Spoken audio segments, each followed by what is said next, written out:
भले वो किसी के कंट्रोल में नहीं रहना चाहते, रहते भी नहीं है, लेकिन आज का समाज इतना दूषित है कि स्त्री चोला अगर स्वतंत्र होकर के रहेगा, कोई पुरुष के कंट्रोल में नहीं रहेगा, तो समाज उनको पनपने नहीं देगा, वैश्या बना करके छोड़ेगा। भले उस स्टेज में भी वो पुरुषों के कंट्रोल में न रहे, तो उनमें पुरुषत्व के संस्कार ज्यादा समाये हुए रहते। भले आत्मा के पुरुषार्थ का हनन होता रहे,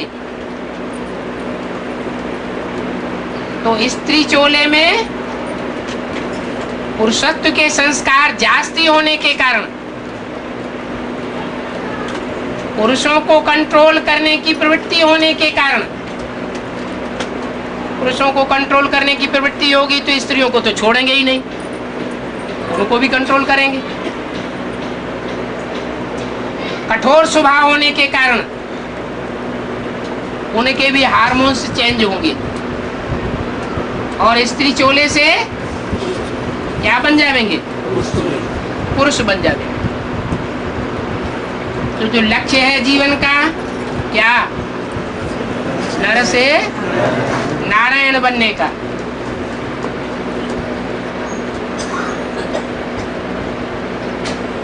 वो चोला कन्वर्ट होने के बाद ही प्राप्त हो सकेगा। बल वर्तमान में नारी चोला है, होना क्या चाहिए? नारी से लक्ष्मी होना चाहिए, लेकिन लक्ष्मी का पद नहीं पा सकेंगे।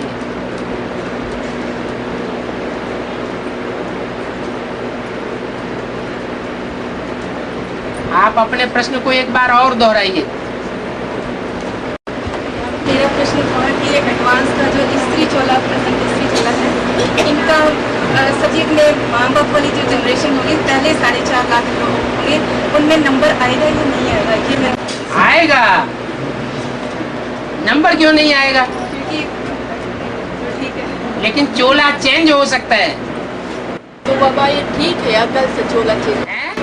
चोला चेंज होना ठीक है या गलत?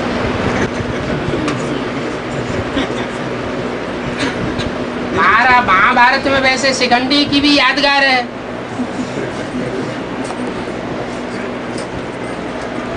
वो शिखंडी के बगैर है,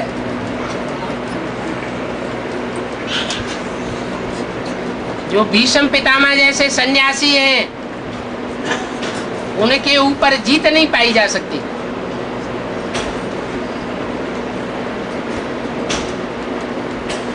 कन्या अगर आगे न की जाए तो अर्जुन को जीत हासिल नहीं हो सकती। तुम कन्याएं बड़े बड़े धर्मगुरुओं को बाण मारेंगी, माताएं कहीं कन्याएं सब कुछ करेंगी, हम काहे के लिए? बाबा कहते हैं मैं माताओं को भी कन्या बना देता हूँ। है? है। लेकिन बाबा ये सारा मदार जो है, संकल्प अगर होंगे, है? संकल्प के ऊपर मदार होगा ना ये। संकल्प के ऊपर क्यों होगा? उनकी जैसे जो पुरुष चोला बनेंगे उनके अंदर इस तरह की दृढ़ता के संकल्प होंगे कि दूसरों को कंट्रोल करना है। जैसे राजाएं राजाई करते रहे तो कंट्रोल किया ना, रानी फिर भी राजा के अधीन रहती है और राजाएं किसी के अधीन नहीं रहते। यहाँ भी एडवांस पार्टी में एक एक के अंदर भरा हुआ है। क्या भरा हुआ है? कि बाप हमको अधिकारी बनाने आया है, हम किसी के अधीन नहीं रह सकते।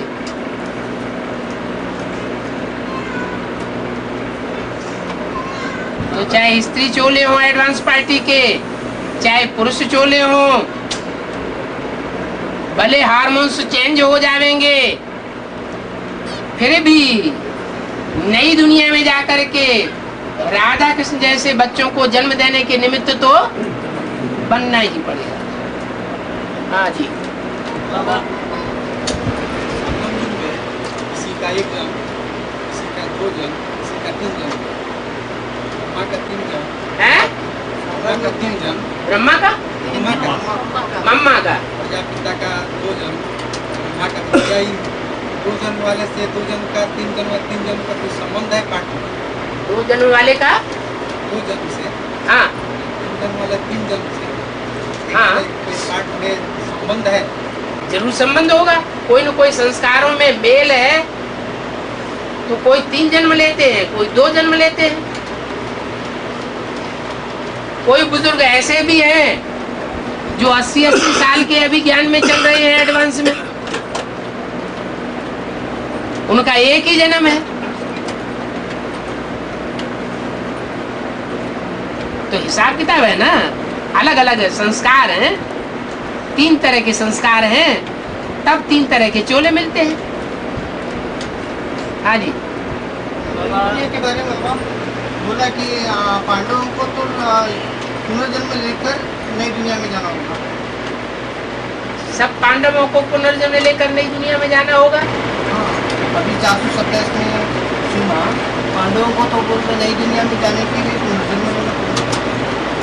पुनर्जन्म ले नहीं लिया, यज्ञ की आदि में थे, अभी फिर आ गए यज्ञ में, तो पुनर्जन्म हो गया ना।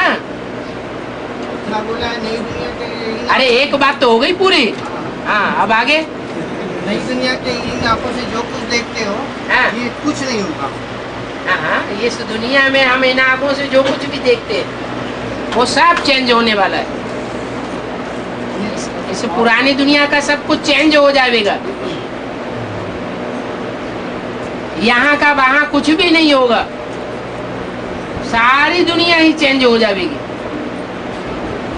तो ठीक बात है। उसका थोड़ा और clear माना नई दुनिया के बारे में। नई दुनिया के बारे में ही तो सारी बातें हैं, और कौन सी बातें हैं। पुरानी दुनिया अभी सब इधर ही पुरानी दुनिया में और इधर ही नई दुनिया बन रही है। भगवान बोला नरक की दुनिया के बीच में स्वर्ग का वर्षा तुम बच्चों को नहीं देता हूँ। हाँ जी, तो ये यहाँ ही स्वर्ग यहाँ ही नरक है, तो जो भी आत्मा है उसकी विशेषता क्या है? उनका संगठन अलग होगा, उनका संगठन अलग होगा। यानी जो advance- नरक की दुनिया के जीवड़े होंगे वो अलग संगठन में पनप रहे होंगे, और जो स्वर्ग की दुनिया के फाउंडेशन लगाने वाले होंगे वो अलग दुनिया में पनप रहे होंगे। पतित दुनिया में एक भी पावन नहीं होगा, और पावन दुनिया में एक भी पतित नहीं होगा। बाबा जो नारायण की नारायणी है, नारायणी नशा क्यों गाया हुआ है, नारायण नशा क्यों नहीं गाया हुआ है? है इनको नारायण को ज्यादा नशा चढ़ना चाहिए या नारायणी को नशा ज्यादा चढ़ना चाहिए? नहीं, दोनों कैसे? अव्वल नंबर किसका होता है? ज्यादा नशा किसका हुआ है? नारायणी का नशा तो इसलिए हवा हो जाएगा कि हमको नारायण के कंट्रोल में रहना पड़ेगा, तो नशा काफूर हो गया। इसलिए ज्यादा नशा किसका हुआ? नारायण का ज्यादा नशा हुआ। तो जो नारायण को नशा होगा वो किसके आधार पर नशा मिलेगा? नारायणी मिलेगी तभी तो नशा बनेगा, और नारायणी नहीं मिलेगी तो नशा कहाँ से आवेगा? विजयी बन जाएगा? विजयी तो बन नहीं सकता।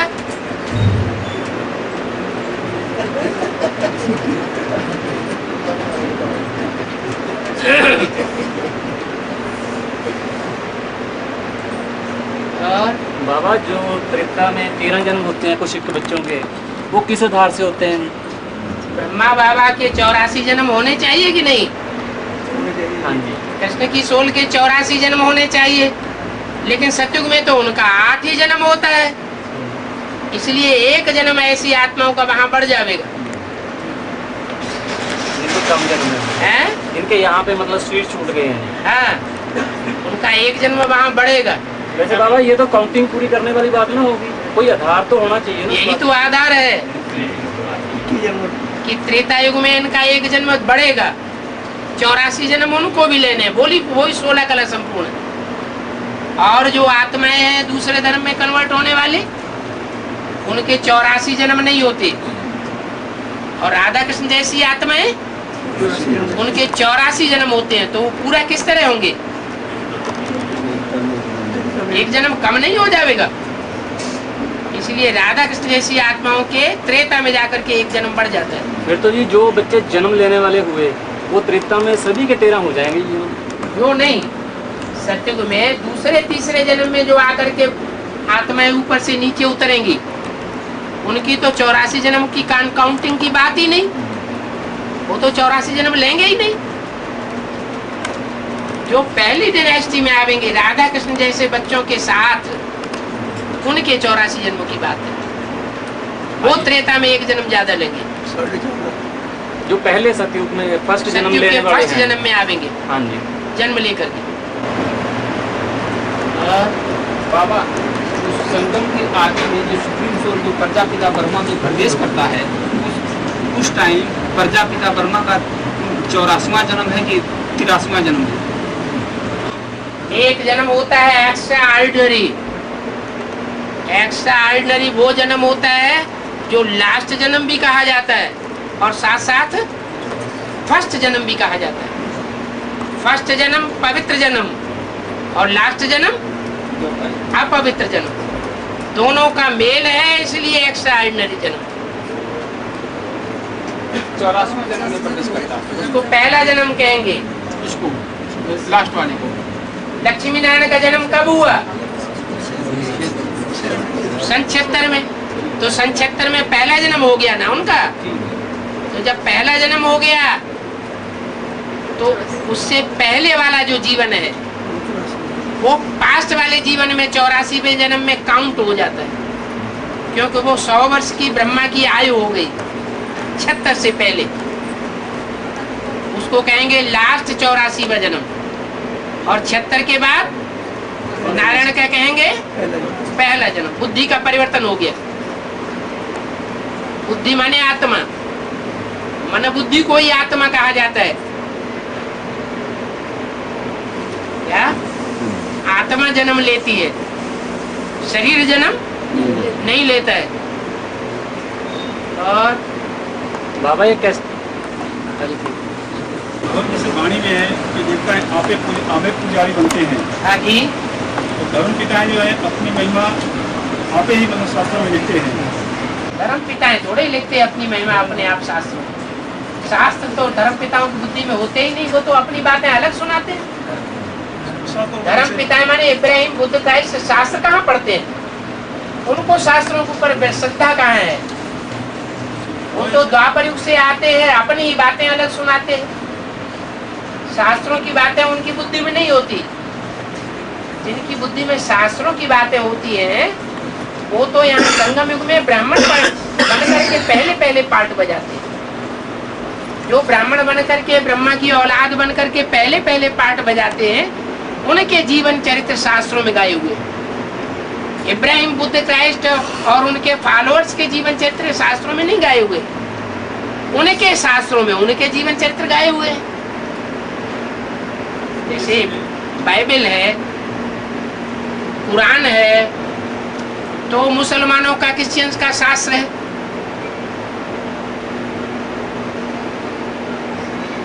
ये कह सकते हैं कि बाइबल जो लिखा है वो 300-400 वर्ष के बाद क्राइस्ट की सोल ने लिखा होगा।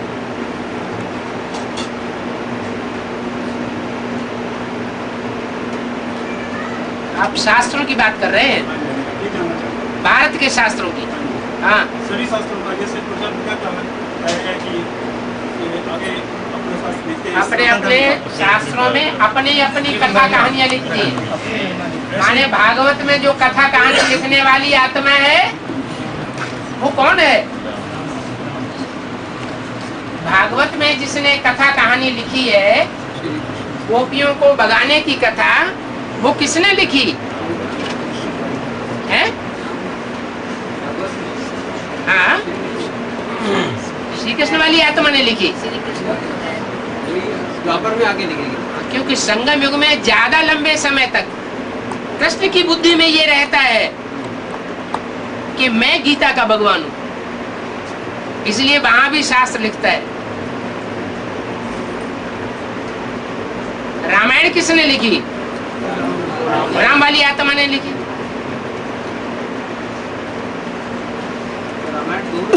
वाल्मीकि ने भी और तुलसीदास ने भी। द्वापर में हुए वाल्मीकि और कलयुग में अभी 500 साल पहले हुए, 500-600 साल पहले तुलसीदास। माने वो वाल्मीकि वाली आत्मा ही तुलसीदास का जन्म लेती है। और वैसे अगर दूसरे धर्मों की वैसे मैं जानना चाहता हूँ कि दूसरे धर्म के शास्त्र जो हैं इनको क्यों इसने लिखा है? जो दूसरे शास्त्र जो है दूसरे धर्मों के शास्त्र वो इस समय शूटिंग नहीं में, शूटिंग के पीरियड में आते नहीं है क्या? जो दूसरे धर्म के धर्म पिताएं हैं वो भी आकर के भगवान से संदेश लेते हैं या नहीं लेते हैं? वो भी शूटिंग पीरियड में आते हैं या नहीं? 500 करोड़ की जो शूटिंग होती है संदेश लेने की, उस संदेश लेने की शूटिंग में धर्म पिताएं आवेंगे या नहीं आवेंगे? आवेंगे। तो संदेश तो लेंगे, लेकिन संदेश लेने के बाद वो अपने धर्म खंड में ही जाकर के प्रचार करेंगे। दूसरे के धर्म खंड में प्रसार नहीं करेंगे। इसलिए वो अपनी अपनी बातें अपने अपने शास्त्रों में लिखते हैं, उनमें संस्कार भरे हुए हैं।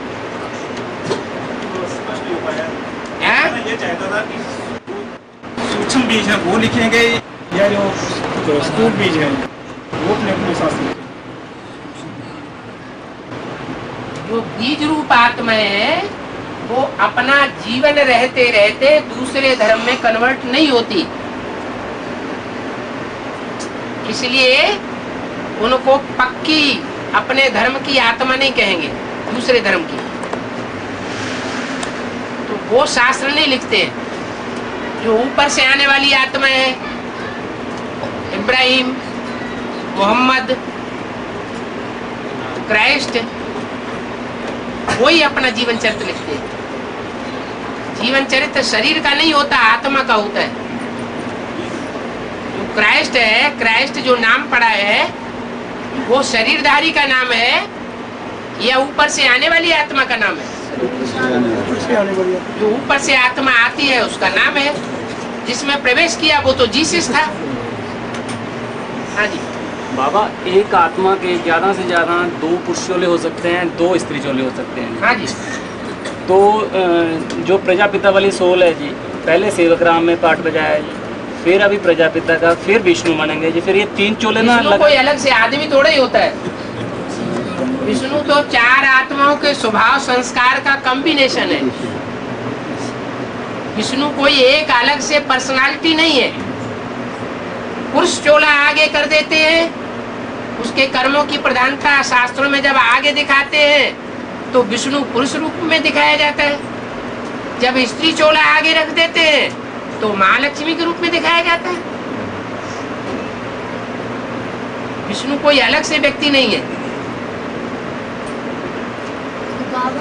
हाँ बाबा मुरली में बोला ना कि राम और लक्ष्मण और भरत शत्रुघ्न के बाद बोलते हैं कि जो राम है वो रमन करता है, जो राम है वो रमन करते हैं तो उनको राम हो गए, और जो भरत है तो भरण पोषण करते हैं तो उनको भरत नाम पड़ गए, और शत्रुघ्न है तो शत्रुओं का नाश करते हैं उनको शत्रुघ्न कहते हैं। हाँ जी। तो ये चारों नाम तो राम के है। राम के क्यों नाम है? 4 भाइयों के अलग अलग नाम है। बाबा तो इसी को नहीं नहीं, राम उसे कहा जाता है जो सबके मन के अंदर रमण करता है, सबके मन को प्रसन्नता देता है, वो राम कहा जाता है। रम्यते योगिनो यस्मिन इति राम, जो योगियों के मन में रमण करता है वो राम है। भरत वो है जिसने भरण पोषण बहुत अच्छा किया, उससे बढ़िया भरण पोषण और किसी ने नहीं किया, है इस्लाम धर्म का बीज रूप। लेकिन इस्लाम धर्म एक ऐसा धर्म है जिसने 63 जन्मों में सबसे जास्ती इस विश्व के ऊपर राज्य किया। क्रिश्चियंस ने, बौद्धियों ने, मुसलमानों ने इतना लंबे समय तक राज्य नहीं किया, उसने राज्य किया। क्यों किया? क्योंकि संगम युग में जो भरत का पार्ट बजाने वाली आत्मा है, वो एडवांस पार्टी की शुरुआत में जो विश्व का बीज है उसका भरण पोषण करने का प्रैक्टिकल पार्ट बजाता है। और दूसरी आत्माएं शुरुआत में ये बीजारोपण नहीं कर पाती, बीज नहीं बो पाती, इसलिए इसको इतना प्रधानता मिल गई, उसका नाम बना भरत। उनका भी नाम विश्व किशोर। हाँ। और उसके बीच में एक और रह गया ना, लक्ष्मण, जिसने लक्ष्य प्राप्त कर लिया। क्या? लक्ष्य को मार लिया। मनुष्य जीवन का लक्ष्य क्या है? नर से नारायण बनना।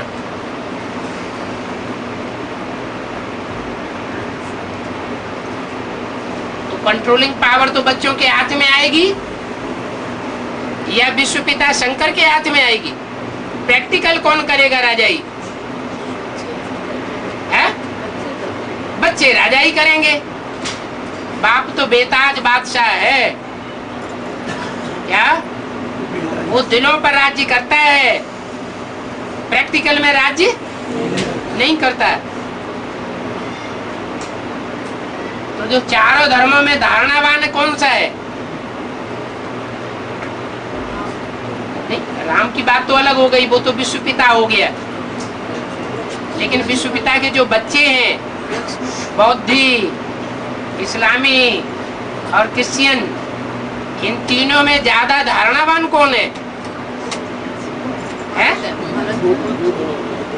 बौद्धि। तो जो बौद्ध धर्म का बीज है वो निमित्त बनता है।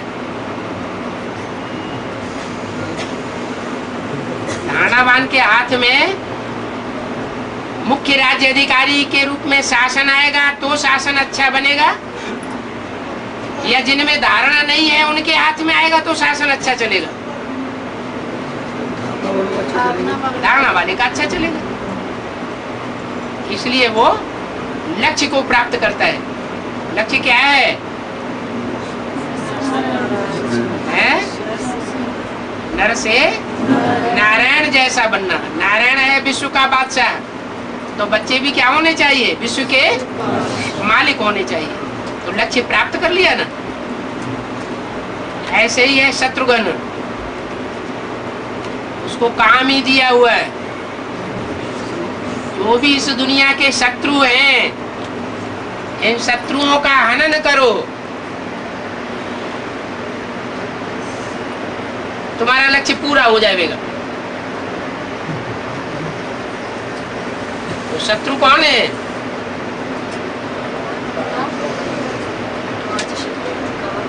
जो भी इस दुनिया को डाउन करने वाले हैं वो है काम, क्रोध, लोभ, मोह, अहंकार, जो 63 जन्म मनुष्य की बुद्धि पर राज्य करते हैं। काम महाशत्रु। मनुष्यों की कौन सी जनरेशन ऐसी है जिसमें ये ज्यादा काम करता है? इस्लामी। उनको पहले डाउन करने का काम कर देता है। कौन? क्रिश्चियन धर्म का बीज रूप आज देखने में भी आता है। धीरे धीरे अमेरिका एक एक करके सारे इस्लामी कंट्रीज को डाउन करता जा रहा है, खत्म करता जाता है। मुरली में भी बोला है, पहले ये इस्लामी तो मरे, ये मुख्य विकार है। ऐसे ही नंबरवार। और हाँ जी, झाड़ के चित्र में नीचे जो बैठे हुए हैं वो रथ है या नहीं है? वो रथ के रूप में बैठे हैं? चार इधर हैं, चार उधर हैं और दो बीच में बैठे हैं, तो कितने हो गए? 10 रथ हो गए। और उनसे जिसने जन्म लिया, क्या ज्ञान का जन्म लिया, वो सन 68 के बाद आया या उससे पहले आया? बाद आया। तो वो दशरथ का बेटा हुआ, वो दशरथ हुए और वो दशरथ पुत्र हुआ। हाँ जी। आत्मा से सूक्ष्म परमात्मा है कैसे? है? आत्मा से सूक्ष्म परमात्मा है कैसे? आत्माओं में सबसे मुख्य आत्मा कौन है? अरे उसी को बोलने दो जिसका प्रश्न है।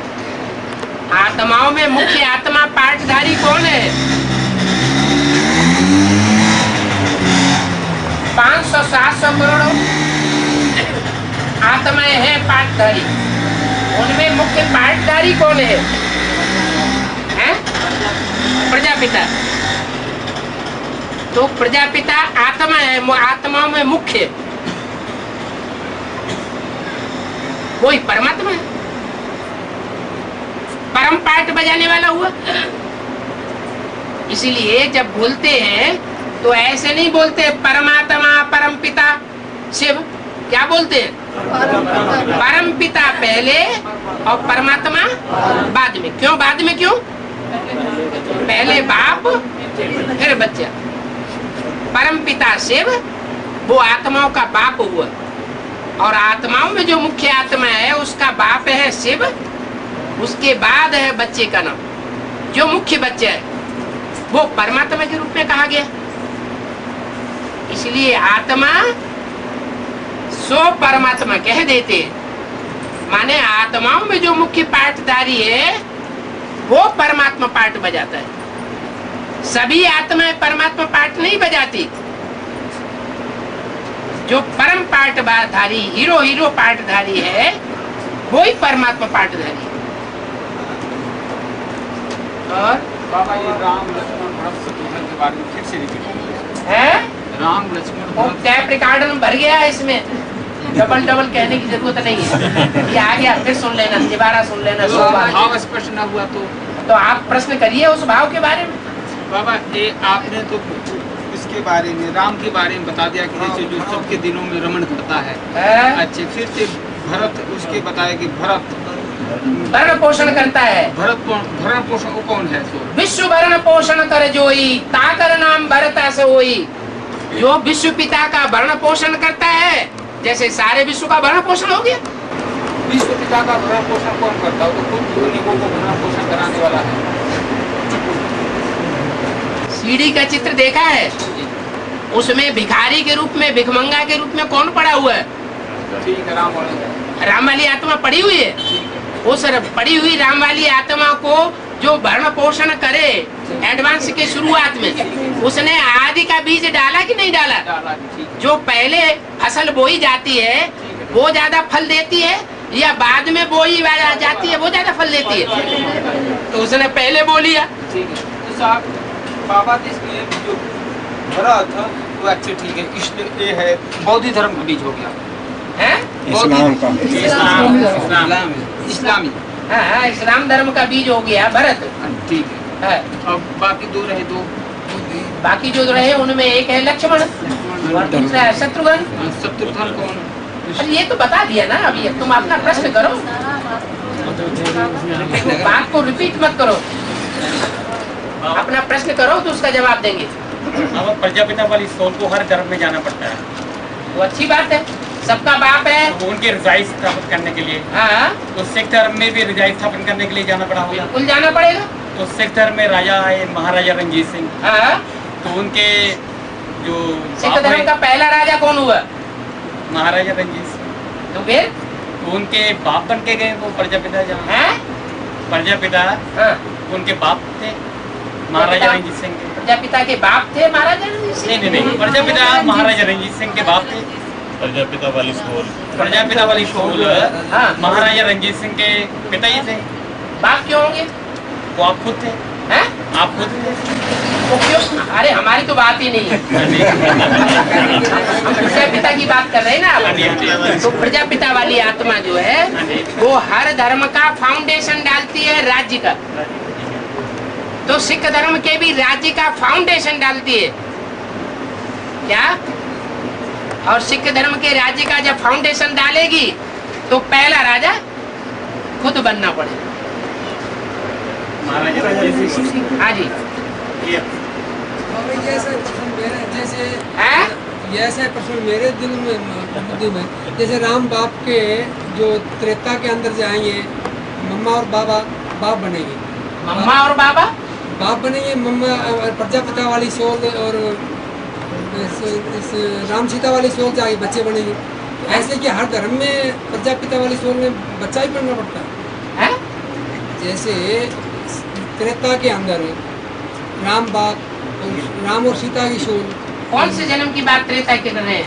त्रेता के अंदर 13 जन्म 12 जन्म, कौन से जन्म की बात? पहला जन्म त्रेता के अंदर जो पहला जन्म होगा वो जैसे मम्मा बाबा के घर जन्म लेंगे। बहुत ठीक बात है। तो क्या राम बाप अगले जो धर्म पिता हैं, जैसे सेकंड नारायण, दूसरा नारायण, उनके घर में जाके जन्म लेंगे? बिल्कुल ऐसे ही क्रम चलेगा, ऐसे ही क्रम चलेगा। जैसे बिल्कुल ऐसे ही क्रम चलेगा। सतयुग में जो माँ बाप होते हैं वो त्रेता में भी जाके माँ बाप बनेंगे। जो नारायण बनते हैं वो राम सीता बनते हैं। जिस नंबर के नारायण बनेंगे उस नंबर के राम सीता बनेंगे।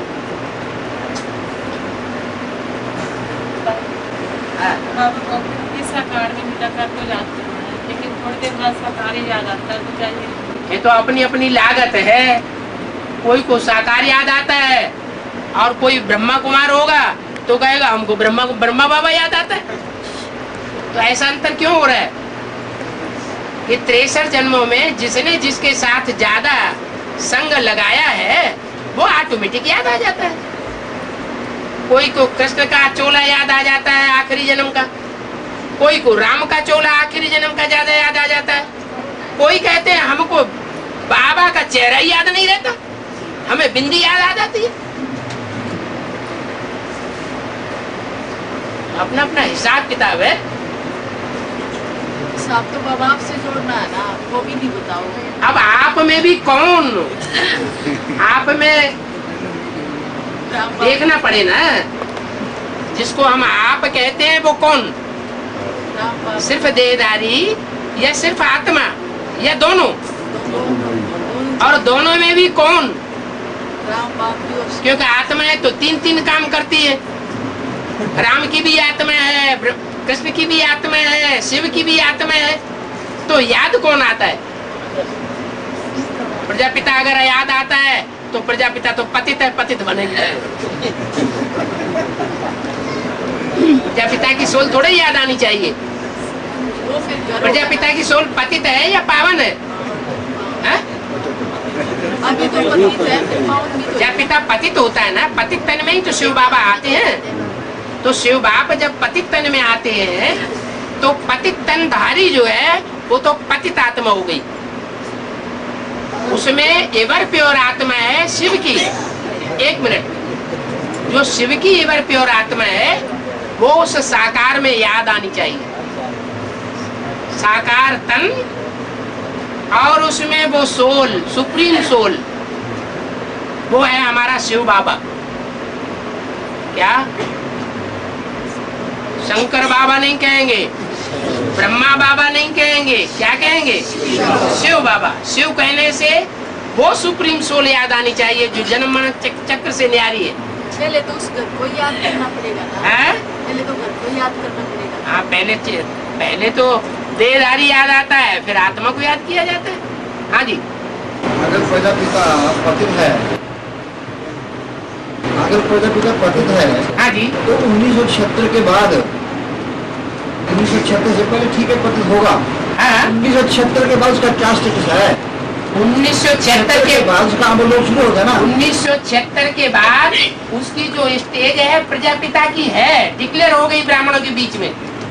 लेकिन ये भी बोला है बाप दादा चाहे तो वापस जा सकते हैं, लेकिन बच्चों के कल्याण के लिए रुके हुए हैं। इसलिए बच्चों का संग का रंग लेते हैं और संग का रंग लेने से कुछ न कुछ अवस्था नीचे जाती है। जो बाप की याद से वो अवस्था फिर ऊंची चढ़ जाती है। बाबा हाँ जी। कहते हैं कि जब आत्माओं के पिता निराकार जो ज्योति बिंदु है, जब उनको याद करना है तो जैसे आत्मा शरीर धारण करती है, ऐसे जो ज्योति बिंदु शिव बाबा है वो जिसके तन में आते हैं, साकार में निराकार को याद करो। तो जब हम साकार में निराकार को याद करते हैं तो हम शिव बाबा को याद करते हैं। अभी बताया कि जो प्रजापिता का तन है 76 से पहले पति था या नहीं है, तो उस समय तो पहले तो हमें साकार में प्रजापिता का तन ही याद आएगा, फल बेशक उसमें हम शिव बाबा को याद करते हैं। शिव माना ज्योति बिंदु और बाबा माना साकार। बाबा कहेंगे माना कोई साकार जरूर है, और शिव कहेंगे माना मेरी बिंदी का ही नाम शिव है। बुद्धि में ये आना नहीं आना चाहिए कि हम ब्रह्मा की सोल को याद कर रहे हैं, चंद्रमा वाली सोल को नहीं, हम राम वाली सोल को याद कर रहे हैं नहीं। किसको याद कर रहे हैं? शिव बाबा को याद कर रहे हैं। प्रजापिता के चेहरे में हाँ, शिव ज्योति बिंदु को याद कर रहे हैं, एवर प्योर को याद कर रहे हैं। बाबा एक मुरली में ये भी तो कहा है कि नारायण को याद करना भी अच्छी बात है। वो नारायण बन जाए तभी याद करना है ना। अच्छा जी, ऐसे नहीं है? फिर तो याद करने की जरूरत नहीं रहेगी। नारायण का मतलब ही है आयन माना घर, क्या आयन माना घर, और नार माना जल। ज्ञान जल ही जिसका घर है, ज्ञान के अलावा और कोई बात में रमण न करे, ज्ञान जल में ही हमेशा डूबा रहे, वो हुआ संगम युगी नारायण। अगर इसके अलावा एक सेकंड के लिए भी बच्चों का संग का रंग लगता है और ज्ञान में रमण करने के बजाय कहीं अज्ञान में रमण करने लगता है, तो उसको नारायण कहेंगे? नहीं कहेंगे।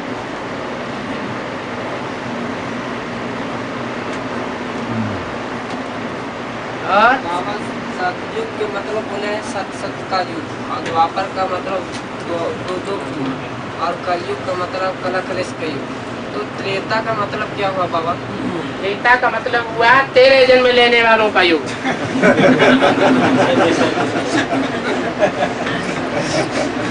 अरे वहाँ 13 जन्म लेने वालों की संख्या ज्यादा होती है कम होती है? ज्यादा हो जाती है। जो जो जो जो 12 जन्म लेने वाले हैं वो तो राम सीता जैसी आत्माएं है। सिर्फ जो राम सीता जैसी 4.5 लाख आत्माएं हैं वो वहाँ सिर्फ कितने जन्म लेंगी? 12 जन्म लेंगी, और बाकी सब 13 जन्म लेने वाली आत्माएं। बाबा जिनके 13 जन्म हो गए उनकी इसका मतलब एज कम हो जाएगी। एज कम होने का क्या आधार हुआ जी? एज कम होने का आधार याद कम किया। ब्रह्मा बाबा ने एक्यूरेट शिव बाबा को याद किया? याद किया? नहीं। उन्हें पता ही नहीं चला कि एक्यूरेट शिव बाबा कौन है। बस संगम में लक्ष्मी नारायण जो कंचन काया बनाने के बाद राधे कृष्ण को जन्म देंगे, उनकी आयु कब से गिनती की जाएगी? उनकी आयु कब से गणना की जाएगी? उनकी कंचन काया बनने के बाद से की जाएगी कि अभी इसी वक्त से गिनती की जाएगी? आयु शरीर की गिनी जाती है या आयु आत्मा की गिनी जाती है? और आयु जब से जन्म होता है तब से गिनी जाती है? तब से गिनी जाती है। तो जन्म कब हुआ? 76 से जन्म हुआ, तो 76 से आयु गिनी जाएगी। तो बाबा इस समय कंचन काया बना लिए हैं। कंचन काया बनाने की बात कहाँ आई? ये तो कंचन काया बनाने की बात नहीं। कंचन काया नहीं बनाई। अच्छा, आयु कब से गिनी जाती? कंचन काया बनने के बाद जब आदमी प्लास्टिक सर्जरी कर लेता है उसे आयु गिनी जाएगी? रुक जाओ। आयु जैसे आजकल प्लास्टिक सर्जरी होती है, सारा शरीर चेंज कर देते हैं, तो सारा शरीर जब चेंज कर दिया जाए तो उस समय से नई आयु गिनी जाएगी? नहीं गिनी जाएगी। तो प्लास्टिक सर्जरी से या कंचन काया से आयु का कनेक्शन नहीं है। आयु का कनेक्शन काहे से है? जन्म से। तो लक्ष्मी नारायण का जन्म कब हुआ? है? क्योंकि यहाँ कोई देह के जन्म की तो बात है नहीं, यहाँ काय के जन्म की बात है, आत्मा की प्रत्यक्षता की बात है। बेहद का जन्म है। हद का जन्म जैसे दुनिया में होता है वैसा तो है नहीं, इसलिए सन 76 से लक्ष्मी नारायण की आयु गिनी जाएगी। और बोले कि इंद्रिय सुख पूछना है तो पांडव से क्यों नहीं है? पांडव से क्यों नहीं? गोप में गोप पांडव नहीं है, गोप पांडव नहीं है। मुरली में बाबा बोले कि पांडव से क्यों नहीं? अरे गोप भी पांडव है, मुरली में कोई ऐसा कहीं नहीं बोला, ये आप बोल रहे हैं। जब मुरली स्वतः ही मुरली में वाक्य आया या तीन्द्रिय सुख को पूछना हो तो गोपियों से, गोपियों का नाम बाद में, जिन्होंने अपने देह अभिमान को गला दिया, पांडव गल मरे, उनका नाम पहले, गोपों का नाम पहले। तुम कह रहे पांडवों का नाम क्यों नहीं है? बाबा शिव बाबू को याद करना है प्रजापिता वाली शरीर में, टेम्पल में याद करना है या कहीं भी याद, मिनी मधुबन में भी किया जा सकता है याद। अब ये तो याद करने वाले का अपना निश्चय बुद्धि की बात है कि वो कहाँ जाकर के निश्चय बुद्धि हुआ। निश्चय बुद्धि हुआ माने जन्म हुआ, अनिश्चय बुद्धि हुआ माना मृत्यु हुई। तो कहाँ तुम्हारा जन्म हुआ? कंपल में जाके जन्म हुआ, तो वहीं से तो जहाँ जन्म हुआ वही बाप का घर। आत्मा शरीर छोड़ती है और शरीर छोड़ने के बाद जहाँ जन्म लेती है वही तो बाप का घर होता है, कोई दूसरा होता है? वही होता है। हाँ 2036 में 1-1 स्टार्ट है, 2036 में हाँ 1-1 स्टार्ट होगा, 1-1 स्टार्ट होगा। स्वर की शुरुआत होगी, है स्वर की शुरुआत होगी। क्यों 1-1 2036 से क्यों होगा? कोई कारण चाहिए ना।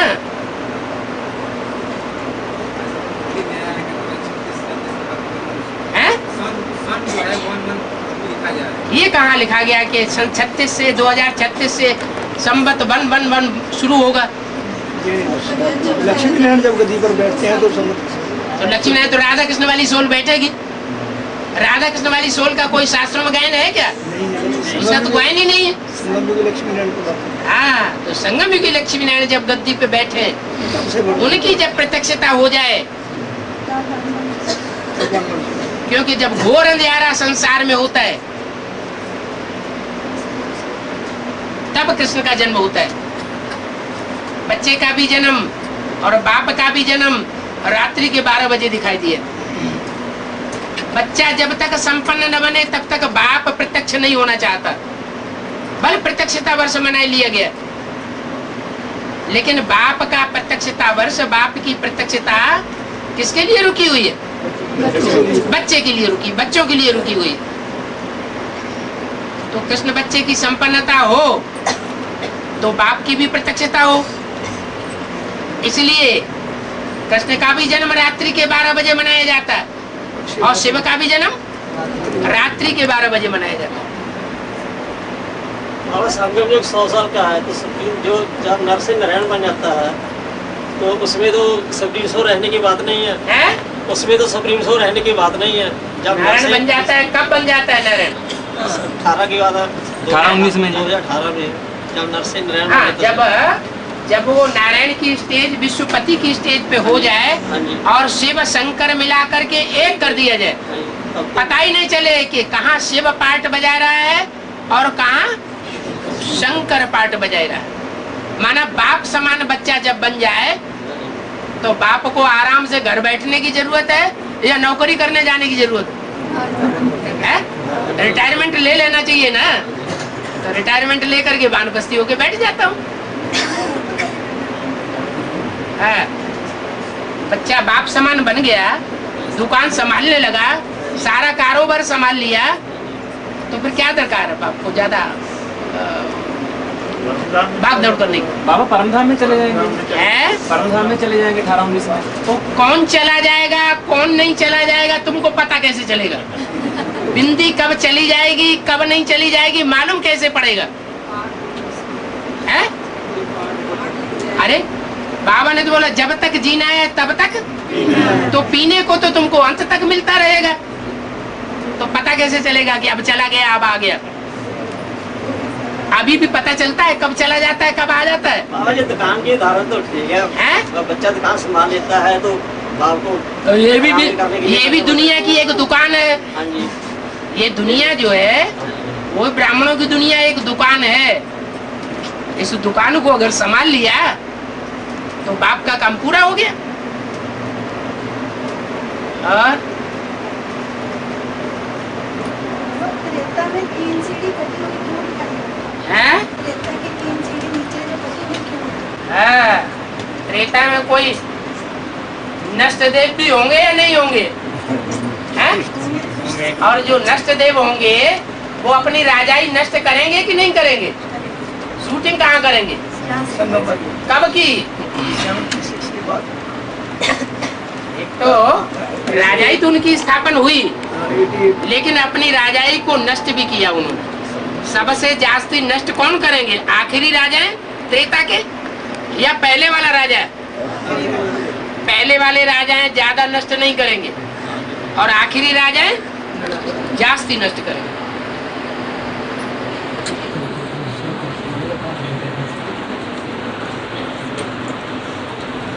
हाँ जी, ऐसे तो बाबा द्वापर की भी कटी हुई सीढ़ी है, द्वापर की भी कटी हुई है सीढ़ी। बिल्कुल। इसका मीनिंग द्वापर की जो सीढ़ी कटी हुई है, इसका मतलब द्वापर युग में जो राजाई शुरू होगी वो ज्यादा विस्तार वाली राजाई नहीं होती है। हाँ जी,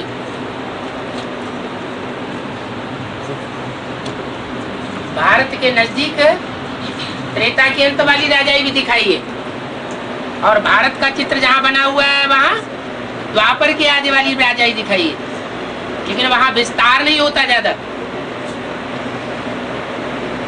बाबा जैसे प्रजापिता वाली सोच के अभी इतने जन्म क्लियर हो रहे हैं जी, तो बच्चों के भी 1-2 जन्म तो क्लियर होना चाहिए जी। अब जो नजदीकी बच्चे होंगे उनके क्लियर होना चाहिए। पता तो कुछ लग नहीं रहा जी। प्रजापिता के नजदीक पहले प्रजा माता होगी या पहले बच्चे होंगे? उसके पहले जन्म क्लियर होना चाहिए। माता पिता दोनों के जन्म क्लियर होंगे तो बच्चों के भी होंगे।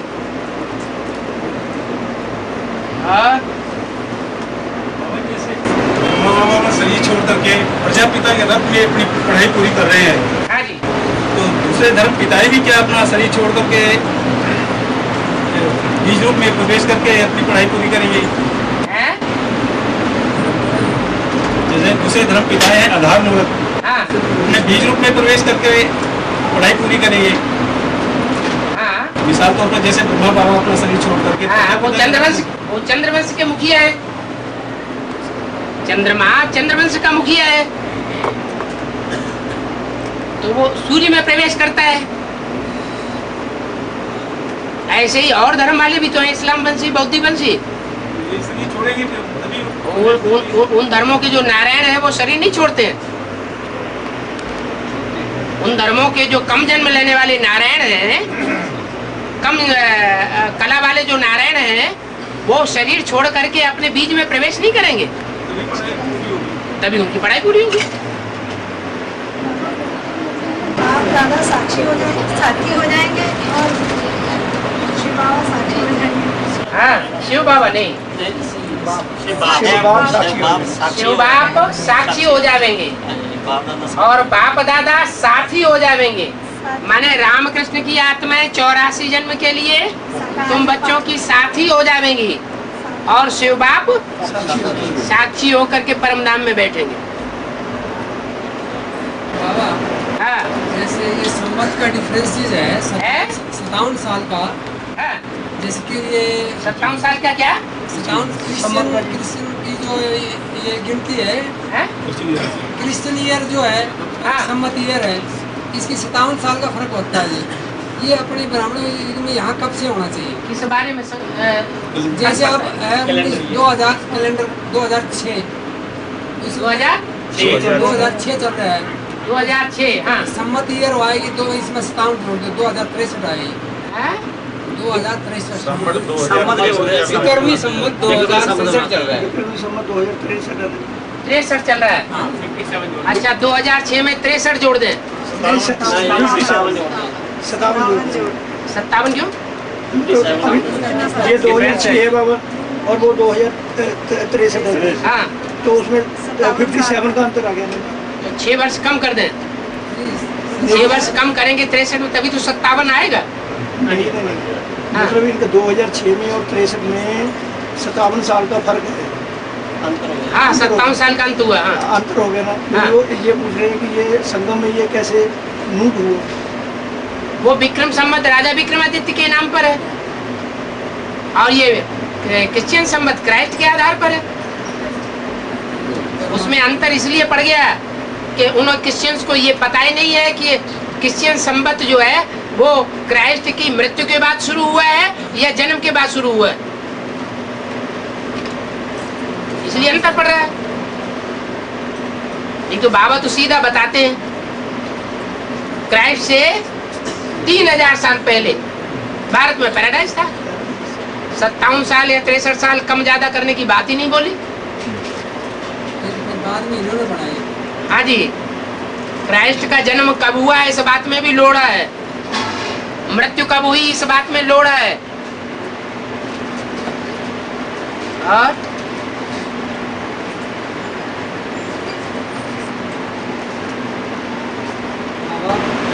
जब सारी दुनिया का विकास होगा, सारी आत्मा ऊपर जाएंगी तो आत्माएं सब परम धाम में इकट्ठा हो बैठेंगे, चारों तरफ फैलेंगे।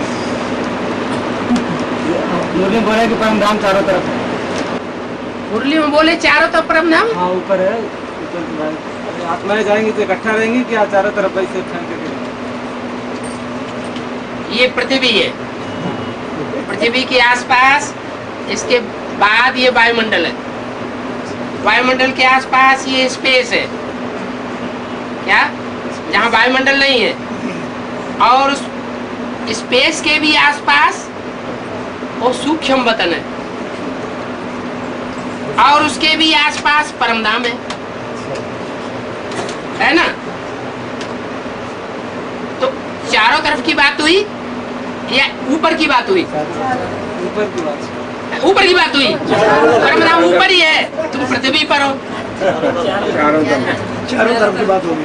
पृथ्वी के चारों ओर हुआ ना, पृथ्वी के चारों ओर वायुमंडल है या नहीं, पृथ्वी के चारों ओर स्पेस है या नहीं, और पृथ्वी के चारों ओर परमधाम हुआ या नहीं। लेकिन जो जितनी कम बुद्धि वाली आत्मा होती है वो उतनी ही पृथ्वी के नजदीक होकर के रहेगी, और जितनी बुद्धि में तीखी आत्मा होगी वो उतनी ही दूर होकर के रहेगी। बुद्धिमानों की बुद्धि है शिव बाबा, तो वो प्रजापिता को भी क्रॉस करके रहेगा, उसको क्रॉस कोई नहीं कर सकेगा। फिर प्रजापिता को 500-700 करोड़ मनुष्य आत्माएं क्रॉस नहीं कर सकेंगी क्या? हाँ, वो सबको घेर करके रहेगा। ऐसे ही जो कीड़े मकोड़े पशु पक्षी हैं वो आत्माएं नीचे नीचे की ओर होंगी। पेड़ पौधों की भी आत्माएं होती हैं, वो परमधाम में सबसे नीचे की स्टेज में होंगी।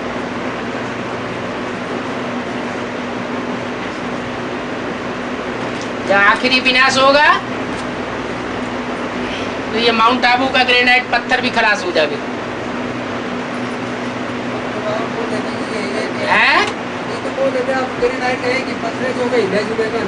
अंत तक रहेगा, अंत का जो 500-7 दिन का विनाश होगा उसमें वो भी खलास हो जाएगा। माना स्वर्ग स्थापन नहीं होगा, जगह चाहिए। जो प्रकृति है वो स्वस्थिति वालों पर हमला करती है या परिस्थिति में जो रहते हैं उन पर हमला करती है। तो कोई संगठन ऐसा होगा जो स्वस्थिति वालों में पक्का होगा। अतीन्द्रिय सुख वाला कोई ग्रुप होगा या नहीं होगा? अतीन्द्रिय सुख वाला कोई ग्रुप होगा या नहीं होगा? वो गोप गोपियों का जो ग्रुप होगा वो सेफ रहेगा या नहीं रहेगा? या प्रकृति की मार पड़ेगी उसके ऊपर? प्रकृति माना पराकृति। जो प्रकृति है वो जड़त्वमयी है। प्रकृति माने स्वभाव। मनुष्य का स्वभाव संस्कार जब बिगड़ता है तो प्रकृति भी आक्रमण करती है। वो प्रकृति भी तामसी बन जाती है, जड़ प्रकृति। और मनुष्य का स्वभाव संस्कार जब अच्छा बनता है, देवताई, तो प्रकृति भी मनुष्यों की हाँ दास दासी बन जाती है। इसलिए जहाँ स्वर्ग होगा, जैसे सैंपल दिखाया कराची में सन 47-48 में, सारे हिंदुस्तान में खून की नदियां पाकिस्तान में बह रही थी और वो संगठन कराची में सागर के कंठे पर आराम से रहा पड़ा था। उसके ऊपर कोई आंच नहीं आई। उस समय तो योग बल भी नहीं था, तो वो तो सैंपल था, असली थोड़ा ही था। मकान का सैंपल बनाया जाता है, तो जो सैंपल बनाया जाता है गत्ते का, वो असली होता है क्या? असली जैसा दिखाई पड़ता है, तो वो तो नकली चीज थी। और अभी तो असली के लिए इशारा किया हुआ है। क्या इशारा किया है? तुम बच्चों को बाप दादा ने न्यू वर्ल्ड की सौगात दी है। माने सौगात जो दी है वो फाउंडेशन बीज रूप आत्माओं के द्वारा पड़ रहा है। कौन सी आत्माएं, कौन सी बीज रूप आत्माएं होंगी जो फाउंडेशन डालने की निमित्त बनेगी? इस्लाम धर्म की बीज रूप, या चंद्रवंश की बीज रूप, या क्रिश्चियन बौद्ध धर्म की बीज रूप? जो सूर्यवंश की बीज रूप होंगी वो निमित्त बनेगी। और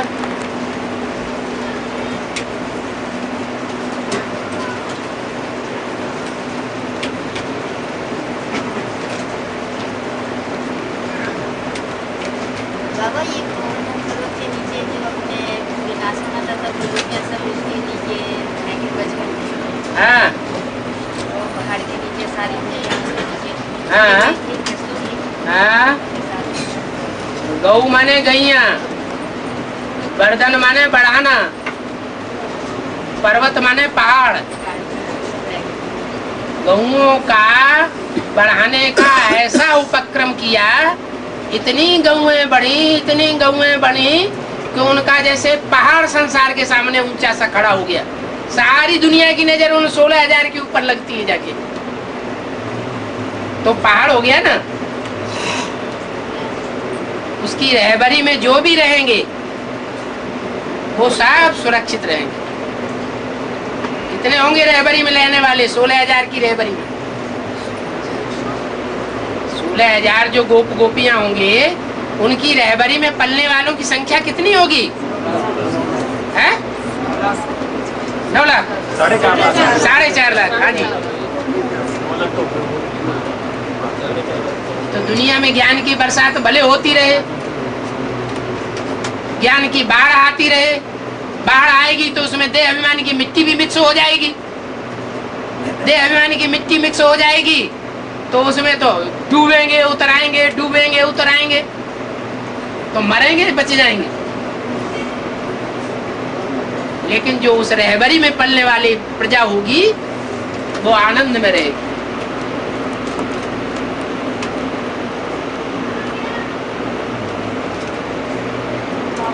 शरीर के हार्मोन्स चेंज होंगे, इस बॉडी के हार्मोन्स चेंज होंगे, चाहे वो स्त्री चोला चाहे वो पुरुष चोला, क्या उसको खुद को महसूसता होगी? इनके भी हार्मोन्स चेंज होंगे, चाहे वो पुरुष है चाहे वो स्त्री है। जो उनको खुद को पता चलेगा होगा। उनको खुद तो क्या, सारे ही देखेंगे उनके परिवर्तन होने लगा। आज भी दुनिया में ऐसे बहुत से चोले हैं जो पुरुष से स्त्री बन जाते हैं, स्त्री से पुरुष बन जाते हैं, और ऑपरेशन करके भी डॉक्टर उनको स्त्री पुरुष बनाए देते हैं। फिर सब देखते हैं सारे भी 500-700 करोड़ हैं, सारे भी 500-700 करोड़ क्या 500-700 करोड़ ये कहते हैं 500-700 सभी करोड़ देखेंगे जी, सभी देखेंगे। 500-700 करोड़ सभी मनुष्य में देखेंगे। देखने को क्या हुआ, कोई गुप्त रह जाएगी बात। ना तो भट्टी भी करे आया एक जा करके, जो पुरुष था पहले अभी स्त्री बन गया।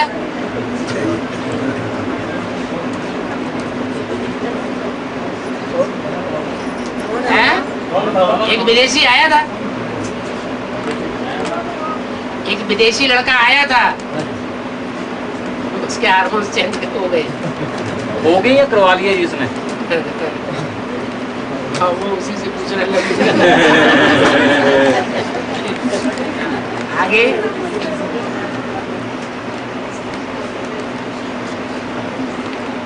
बाबा जी महल माड़ियाँ डारियाँ जो बाबा ने बताया है मूल्यों में कि कितनी मंजिल के होंगे, ये सब भूकंप से धराशायी हो जाएंगे। हाँ जी, ये हाथ और बेहद में मामा कैसे हद में तो जो होंगे। हाँ, बेहद में कैसे होंगे? हाँ जी, बेहद में ऐसे होंगे कि जो आजकल गवर्नमेंट चलती है, तो गवर्नमेंट का ऊंचा से ऊंचा अधिकारी वो नीचे के ऑफिस को कंट्रोल करता है, अपने ऑफिस को कंट्रोल करता है। उसके ऑफिस के अधिकारी अपने नीचे वाले ऑफिस को कंट्रोल करते हैं, उसके अधिकारी उसके नीचे वाले को कंट्रोल करते हैं। तो 100 मार की मंजिल बनी हुई है हर देश की गवर्नमेंट की मंजिल हो गई ना। वो उसके ऊपर बैठा हुआ है, वो उसके ऊपर बैठा हुआ है, वो उसके ऊपर बैठा हुआ है, बस एक के ऊपर एक, एक के ऊपर एक। जब विनाश होगा तो ताश के पत्तों की तरह ये सब गिरेंगे।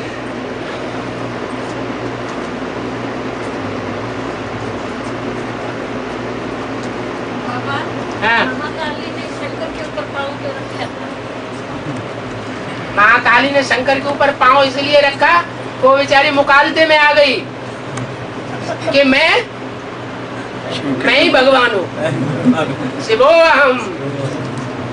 टाइटल रखवाते हैं ना, बनारस में जाके पढ़ाई पढ़ते हैं तो टाइटल मिल जाता है, क्या है?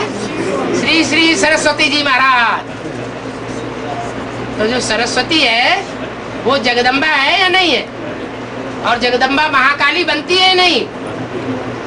नशा चढ़ जाता है तो अपने कोई भगवान समझ बैठते हैं।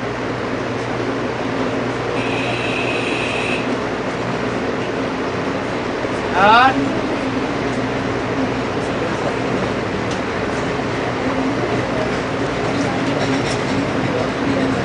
बाबा जो ईल सोल आत्माएं होती हैं, इनका उद्धार कब होगा, कैसे होगा? अभी प्रवेश कर रही है नहीं? बाबा जब प्रवेश करती है तो फिर बाबा जैसे कि इविल सोल जो भी वहां से शरीर छोड़ते हैं एडवांस पार्टी में, इंस्पिरेटिंग पार्टी में बनते हैं आकर के और प्रवेश करते हैं प्लानिंग पार्टी वालों में, तो उनका संग का रंग उनको मिलता है या नहीं? तो बाबा कब तक ऐसे आकर उनको शरीर मिलना चाहिए, कहीं मिलेगा कि नहीं मिलेगा, ऐसे कब तक रहेगा? वो शरीर तभी मिलेगा जब वो जन्म लेने वाले होंगे, जब वो उनकी पढ़ाई पूरी हो जाएगी।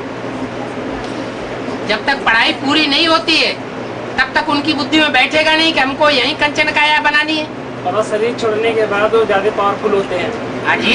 तो बाबा कभी कभी तो दिखाया जाता है कि सामने ऐसे दिखाई देते हैं, बगैर शरीर के भी रहते हैं वो। हाँ, ये कैसे? कोई कमजोर आत्माएं होती है, उनको दिखाई भी पड़ते हैं, भय का भूत होता है। बाबा उनको शरीर जब नहीं दिखाई कैसे पड़ जाते हैं? वो भय का भूत होता है, बताया ना। जो आदमी ज्यादा भयभीत हो जाता है तो उसको कुछ दिखाई भी पड़ने लगता है, सबको नहीं दिखाई पड़ेगा। बाबा जो आत्मा प्रवेश होएगी, ये सिर्फ पढ़ाई पढ़ने के लिए प्रवेश होएगी या कोई गलत काम भी करवा सकती है जी? जब तक वो उसकी बुद्धि में बात नहीं बैठेगी सच्चाई की, तब तक वो गलत काम करेगी या नहीं करेगी? उसकी बुद्धि में नहीं बैठा कि ये भगवान है, तो डाउन करने की कोशिश करेगी या नहीं करेगी?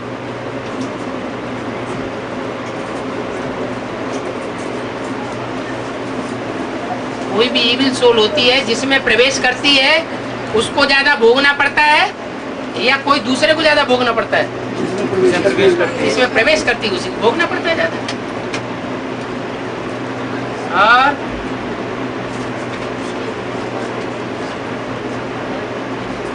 बगैर शरीर की आत्मा कुछ कर सकती है? कुछ कर सकती है बगैर शरीर की? बगैर शरीर की आत्मा कुछ नहीं कर सकती। ऐसे भक्ति मार्ग बताते रहते हैं लोग कि अरे भक्ति मार्ग दुनिया जो कुछ बताती है उसको छोड़ दो, दुनिया की बातें क्यों सुनोगे?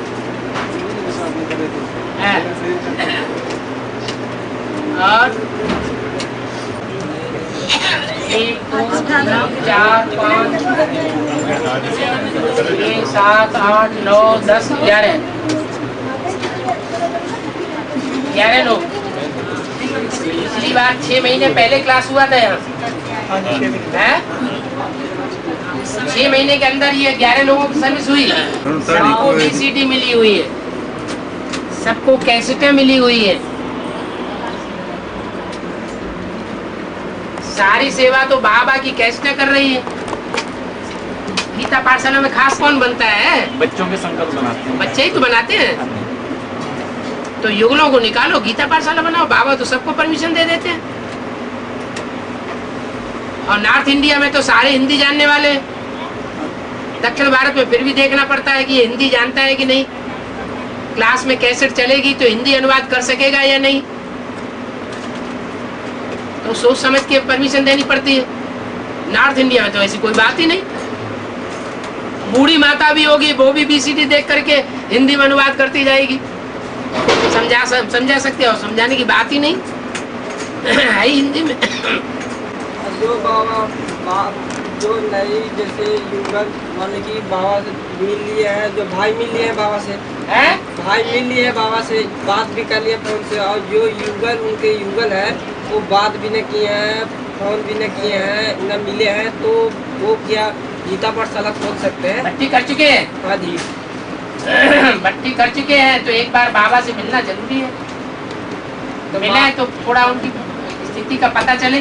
बाबा फोन भी करने के बावजूद ही फोन करने के लिए भी मिलता नहीं है। दिल्ली में 15 दिन के बाद फोन किए थे, लेकिन बात ही नहीं हुआ था उस वक्त। जिसको लगन लग जाएगी वो तो 1-2 बार फोन करने से नहीं मानेगा, वो तो पीछे ही पड़ जाएगा।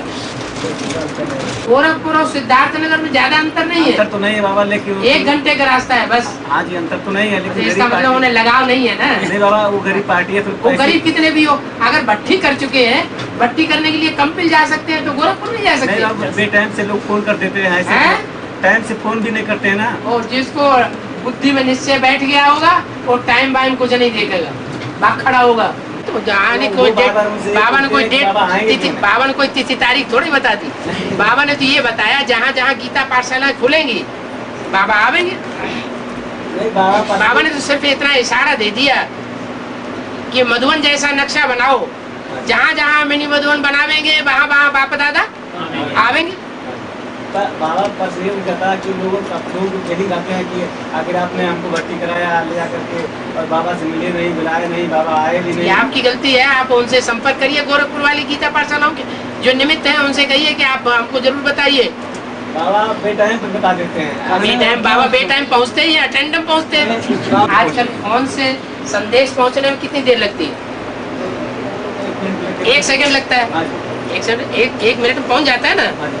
तो संदेश जब पहुंचाया जाता है तो हमेशा 3-4 घंटे पहले ही पहुंचाया जाता है। जो दूर वाले हैं उनको पहले फोन किया जाता है और जो लोकल वाले हैं उनको बाद में फोन किया जाता है। तो वो 7-8 तो जिसको लगाव होगा वो 3-4 घंटे में भाग खड़ा होगा, रुकेगा ही नहीं। अब बात यह है कि गीता पाठशालाएं बढ़ रही है तेजी से, और बाबा तो चक्कर जितना महीने भर में लगा सकते हैं ऑल इंडिया को उतना ही लगा पाएंगे, उससे ज्यादा तो हो नहीं पाएंगे। सागर मंथन होता है ना, तो सांप को 2 तरफा खींचा जाता है।